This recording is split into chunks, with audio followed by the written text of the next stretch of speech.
So today on American Indian, we're going to do things a little bit differently. The Seeuws family has lived in India for 5 years, the better part of 5 years. And today I'm going to take a look back at a lot of old footage that never made it into videos, even some footage from way back when, Alyssa's first trip to India together, look back at some of these experiences together, give some advice to first-timers coming to India, and reminisce about a lot of the things that I've missed. Gigabytes and gigabytes of videos and photos that never made it into an uploaded format.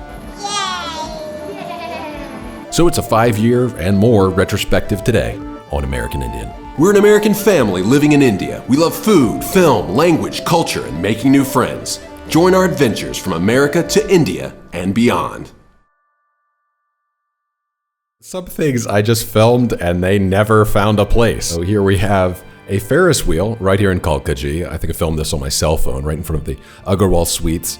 I've never seen this before or since in our neighborhood, so I just think it's really cool. This is like a hand-operated Ferris wheel for little kids. This might have been pretty early on since we got the Kalkaji, and so maybe we just didn't feel like putting Rohan in it. But that looks like something Rohan would enjoy today.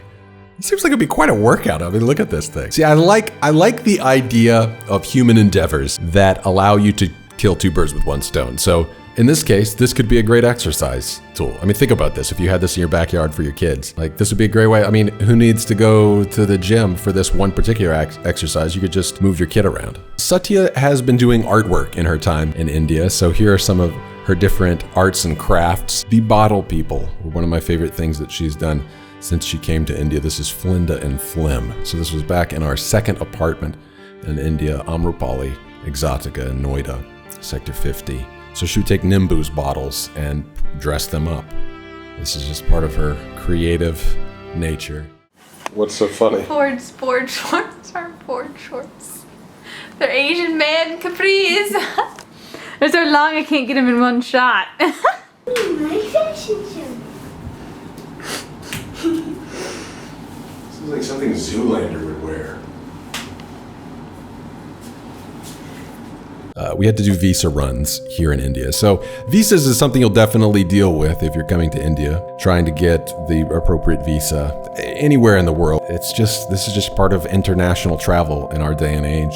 Certain nations fearful of whatever, any number of reasons, economic reasons, like, oh, you're going to take jobs away from us, political reasons, what is your reason for being here? Maybe they're afraid of terrorism or espionage. India's case, there are numerous reasons. Previous history of colonialism. So there are reasons why travel is difficult. It's just the kind of world we live in. And so one of the rules that we have to deal with as foreigners is a difficulty registering here. So they will let you stay for 6 months at a time, but you have to leave. So we end up going to Thailand quite a bit. We went to the Thai night safari together. So we are holding a baby tiger there. Oh my gosh, that thing was so powerful. Just holding it scared me to death. Those things are incredibly strong. Every now and then in India, people just like to have their photos taken. Sometimes, it used to be, I feel like when I would travel in different places around the world, people would be a little intimidated by the camera, be like, I don't want my photo taken. Here, every now and then, you just get to see people see the camera and be like, hey, take my picture. And here's one I particularly like for some reason. I'm snapping a photo on the side of the road of this dump truck, and I'm trying to, try to be artsy-fartsy and try to get the sunset behind. And if you zoom in here, you see these two guys, they're smiling, just big grins, happy that they're getting their photo taken. And, of course, it's so grainy. I didn't even know it. I didn't even see them because I was focused on the, the backlit sun. Yeah, they were stoked. They were really excited that they were going to get into this photo.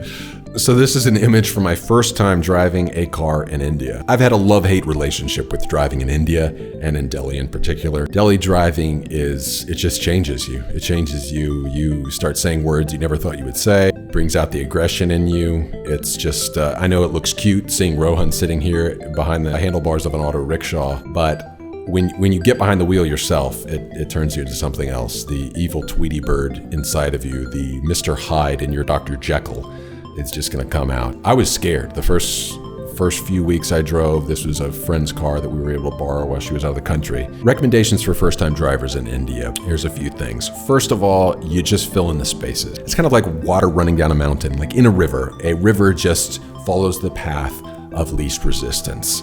So you want to think of it like that. Another way of thinking of it is like a school of fish. If there is an object in the way of a school of fish, they're just going to split around it and they're going to come back together. So thinking of it like that is pretty helpful. In the West, we tend to emphasize the amount of space around your car. In India, especially in Delhi, you don't want to do that. You want to minimize the amount of space that you can put around your car, maximize the amount of people and vehicles that you can cram into any given space. Really, the best bit of advice I can give for first-time drivers in India is to watch our Crossing the Street in India video, because these rules are explored in detail there, and it also gives you an idea of how to avoid objects on an Indian road as a driver and how to navigate as a pedestrian. So that's a pretty invaluable video in my opinion, and it's kind of fun. One of my favorite vlogs that I've done. So I just realized, and I cannot believe it's taken me 5 days to realize this, crossing the street in India is like playing Frogger in a real life. Slow and steady wins the race, but let me tell you, it's crazy. I almost lost an elbow and a couple toes. Yeah, the stakes are a little higher than Frogger, huh? Just slightly. It's real life. You know, these video games, they're corrupting kids. These kids think, I can go out there. Come to India, play Frogger in real life. You'll see. I have mentioned it before, but the hospital system in India, we find really great. I was in a hospital in Varanasi in 2002 when I got really sick here. It was a fine experience. The cost was so much cheaper than it would have been in America. And ever since then, I've kind of been a fan of Indian healthcare. Our experience with Rohan here, leading up to Melissa delivering him in an Indian hospital, was great. The doctors were great. Costs ended up still being, even though it was a much nicer hospital than the one that I had been in 2002, it still was cheaper than we would have paid in America, and the experience was actually better. Fortis Lafim Hospital here in Delhi was really fantastic. We have a whole video about that experience, but can't really say enough good about that hospital. And they brought little Rohan into this world. Thank you so much for everything. I thank you, Tressa, for picking up the ball today. Say hi to him. He's snoozing. Yep. You want to give him a kiss? No. You can get off the seat if you want. Yeah, I was like, you don't have to sit there. I've mentioned before, but my time in Belize as a child really changed my perspective on the world and has stuck with me ever since. I developed my love of nature. Here I am sitting in a tree that I would jump off when I saw some iguanas also jump off the tree. I almost drowned that day and died. That's kind of the impetuous nature of Ford Seeuws. And moving here was not quite as an impetuous decision. It was something that we came to over years of a desire to do so. Some of it's just curiosity, just wanting to know what it's like for people on the other side of the world. And also, after having this experience personally, just realizing that our way of doing things in the West, very hermetically sealed, we're not seeing the big picture. We're not seeing the whole picture. Originally, when I first came over in 2002, it wasn't just about learning. I had ideas of how I was going to help these people. Oh man, India's behind. How can I help it? But when I was a 4-year-old, I did not have those ideas at all. And my parents did not either. My parents were looking for something. We've stayed here this 5 years because we're still trying to make sense of the world. I think we have been changed for the better. And I think it's given us a better perspective on what it means to be human. Better perspective on how cultures can interact. We still have a long way to go, and we hope to be able to continue doing this. We hope to be able to get another visa and come back and try again and keep this conversation going. So one of the things Melissa developed in her time over here, this goes back actually to this footage that I'm about to show you from way back in 2009 when we first came over. She shares how she could see herself becoming a docent, like a tour leader at a famous archaeological site or a famous tourist attraction. Someone who talks about the history and the culture and the background of the monument. She has a fascination for locations and architecture. And so she developed this practice of doing mini adventures on her own. But Melissa's mini adventures has been one of her favorite ways of connecting with India, learning a little bit more about it and just getting out. Because sometimes there is a temptation to just kind of want to hang out inside, kind of create your own little cantonment where you don't have to deal with cross-cultural miscommunication. But Melissa's been really good about getting out there, learning something new, seeing something new, and experiencing the culture and interacting with people. So what are your thoughts of India thus far? Let me tell you, Jaipur, we're living it up. This is the good life here. Yeah, if you... We have an air conditioning unit in our hotel room. Toilet paper, electricity that works. Oh, and they even have The Hobbit. Look at that. Oh, yes. And the sound you hear is actually the fountain.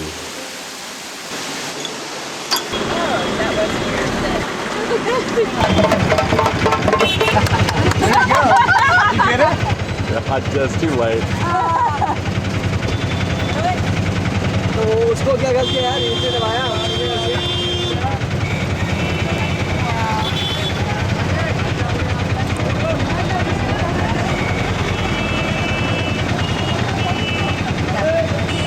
This is where we get out anyway.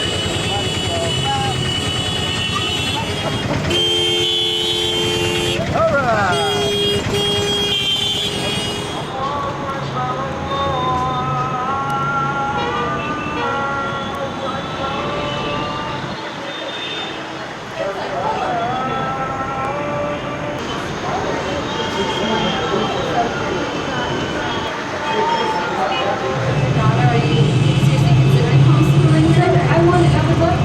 Why don't you give us a little narration of what just happened? Never a dull moment.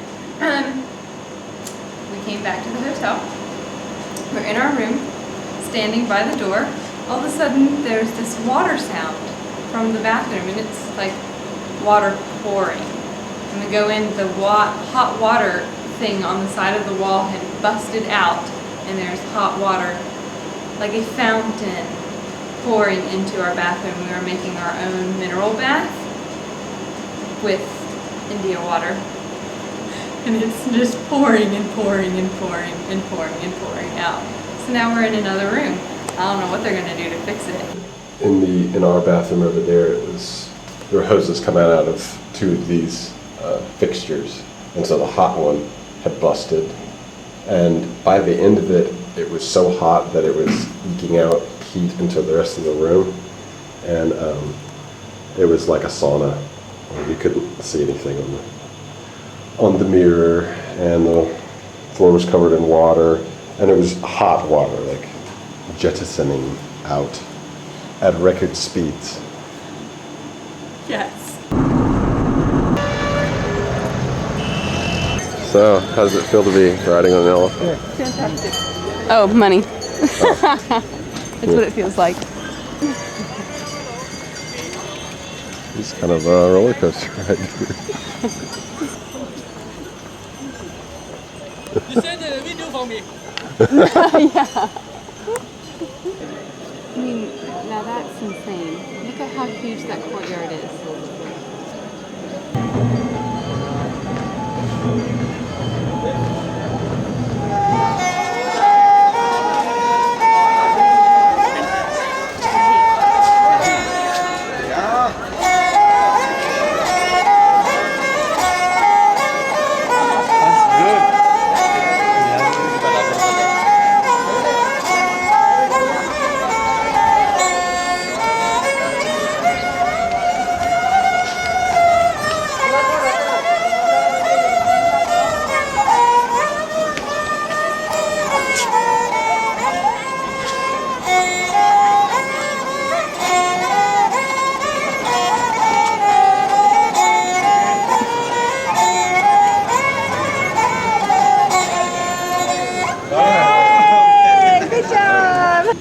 Indian breakfast.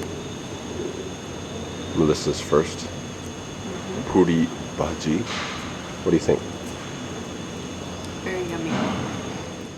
In those clips from back in 2009 when we came, it's pretty funny to me that Melissa comments, what does she do? She goes on a mini adventure. She takes along like the audio guide, like you can listen to the guide about the history of the fort. So she's doing that and exploring the fort. What does Ford do? Sit down for an hour and a half and write in a journal. I have no idea what I wrote during that time.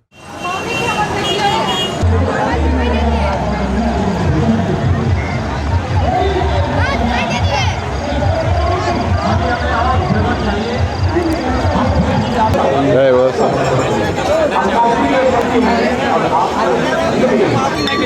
It's a big light.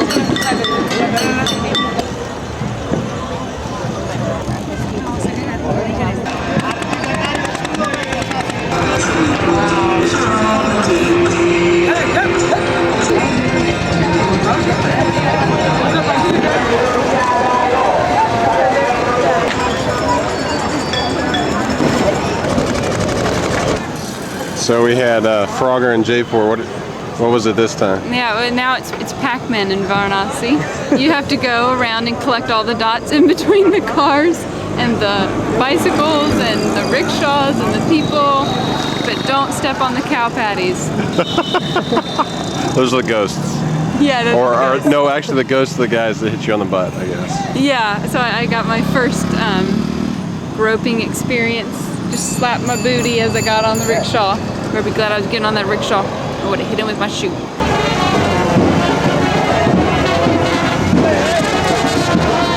How are you feeling about the crowds at the moment? A little annoyed. We're in the middle of like 2 giant processionals and people are honking like, hey, dude, you came down here tonight. It's like the second night of this festival and you're mad because you can't move. What about? Oh, I can't come out anymore. That's very smart. I don't think they have chicken here. I don't think they do. Oh, it might be vegetarian.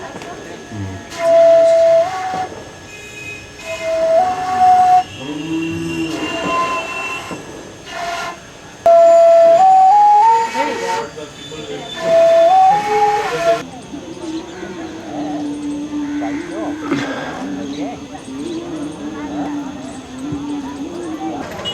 Oh man, we need to get you on video. I'm always on video. Huh? So we need to get you on video. I'm always on video. Get you. Where are we going? To a pizza place. There's a cow though. Watch out. What?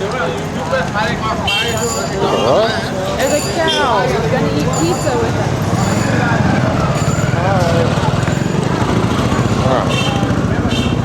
We're going this way. I don't even know. It's Asigat. Oh well, of course it's Seeuws. I know that.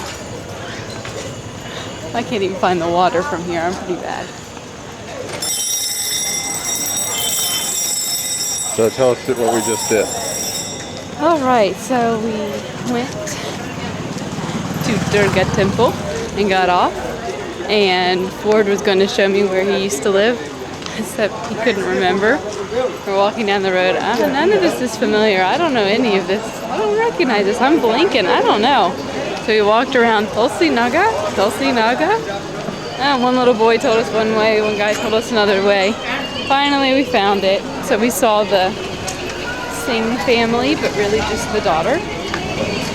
And talked to Vivek on the phone, the son. Just finished up pizza. I got the everything veg pizza, including baby corn. I don't know if I've had that on a pizza before. It's pretty good. It was okay. But I like their pizza sauce. It's good. So Melissa liked her margheriti pizza. And now we're going to have some apple pie, even though we had apple crisp last night, which was very good. The best sound effect in all of India.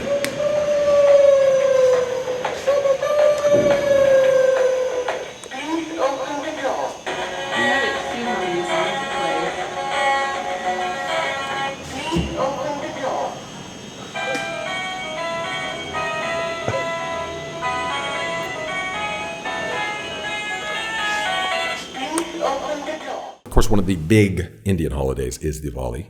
Here's some footage from a Diwali that never made it into a video. Rohan's first experience of Diwali. We got a happy little tap dancer here. How about tap dancing for us? Dance, dance, dance. Dance, boy. Come on, come on. Tap over here. Dance. See that tap dance? Yeah, that's pretty good. We found a new call.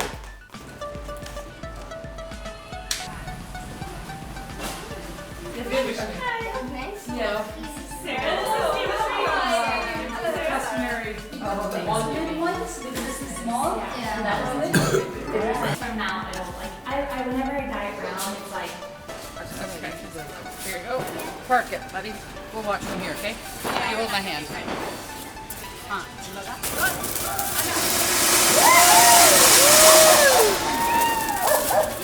it.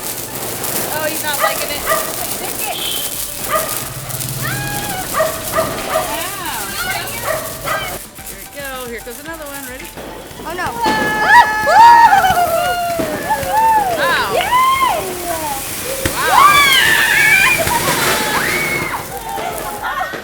Nothing like some dropping fire, huh? Here That we one go, got my more. foot. Rowan, look at this.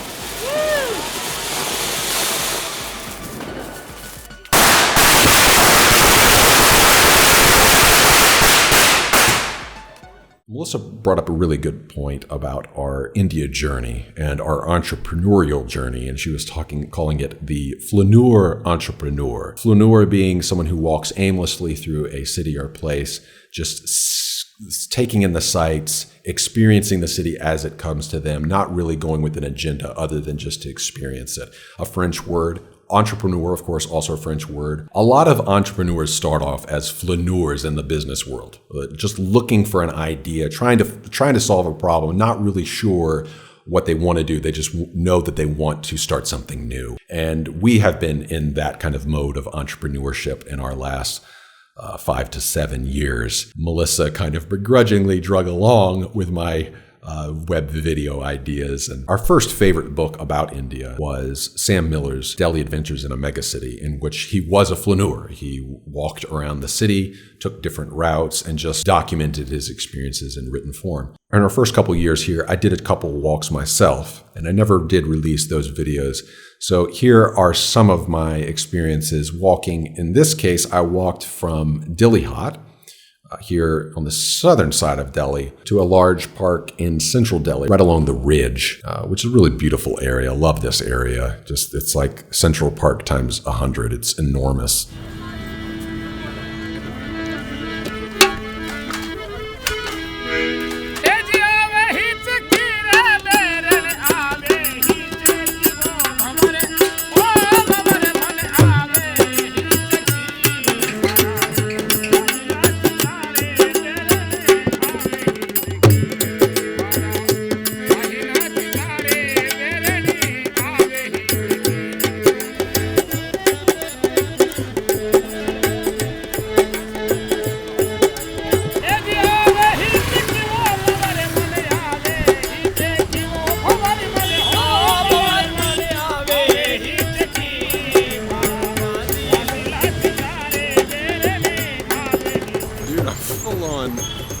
Amazed at this building right here.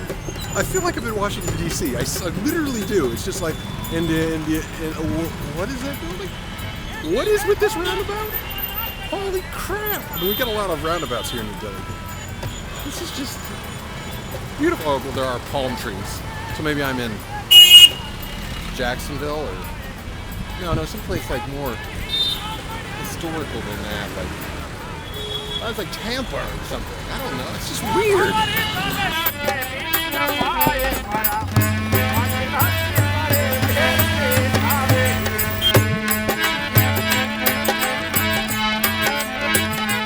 The Ambassador Classic is a common sight in Delhi, but I just noticed 2 of those black ones today, and they look pretty swank. I think it's like some special thing. You got to be some special person to have them. Pretty cool.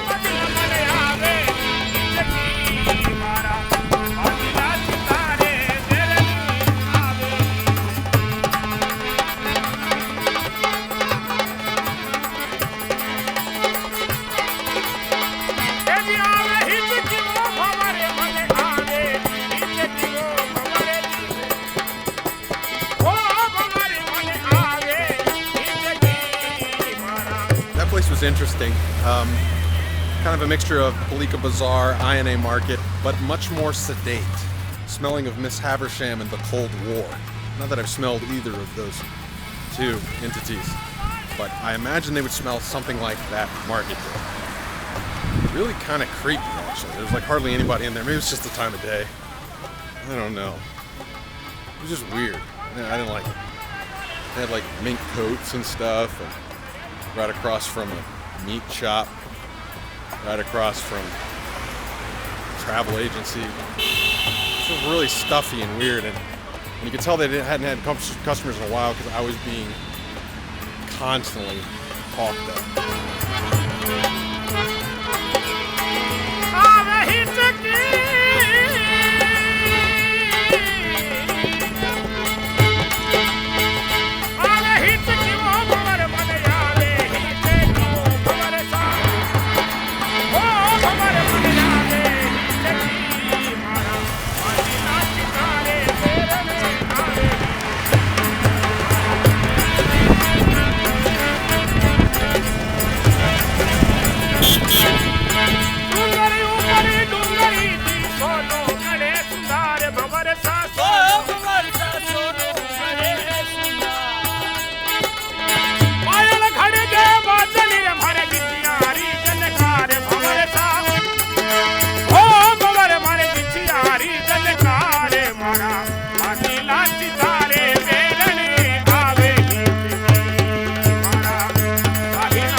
Well, in spite of the lovebirds,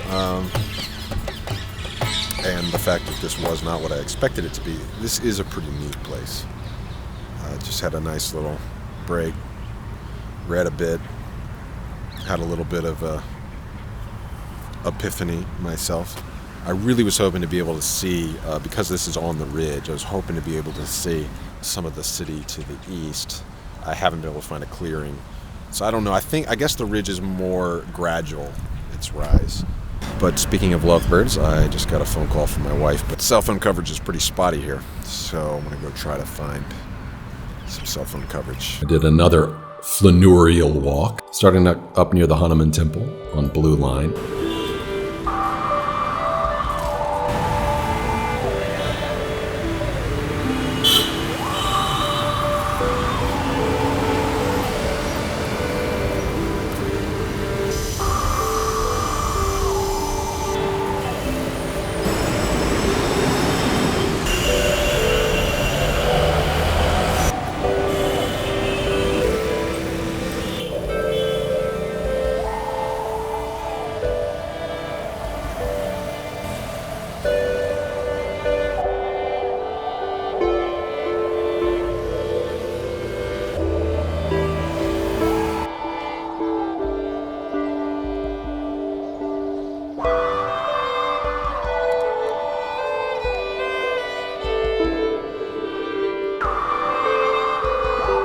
Barely see in the distance there's a building. There's just too much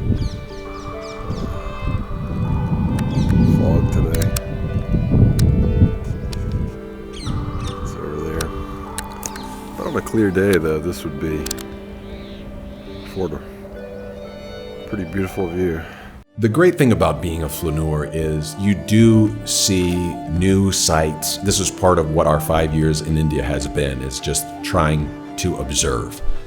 But at a certain point, you got to realize that you can't be a flaneur forever. You have to make some transitions. And one of the things that I have also admired from French culture is parkour, the sport of running and applying it to objects that are in your path, instead of just observing these objects, making them part of a sort of gymnastics art form. And I find it really compelling. So what we're trying to do now is figure out how to be entrepreneurs who don't just take the obstacles that are presented in a whimsical, playful way, try to make art out of them. And that's really our goal in the next phase of our India adventures, is to make some good art that's new and different. A lot of storytelling will be part of this. I will be getting a website developed, a home for my writing and a home for my fiction, new art and new story that isn't just observing or commenting on culture, but hopefully creating some new culture. Till next time, keep it creative, keep it cross-cultural, and keep it constructive, YouTubers and patrons. Thank you so much for your support and your viewership. तेरे बिना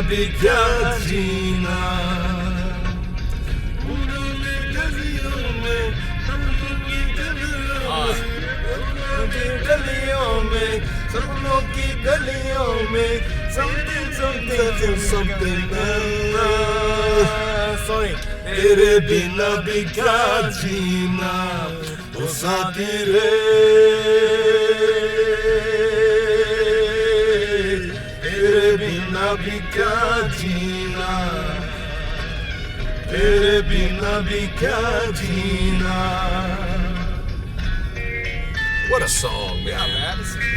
Good stuff.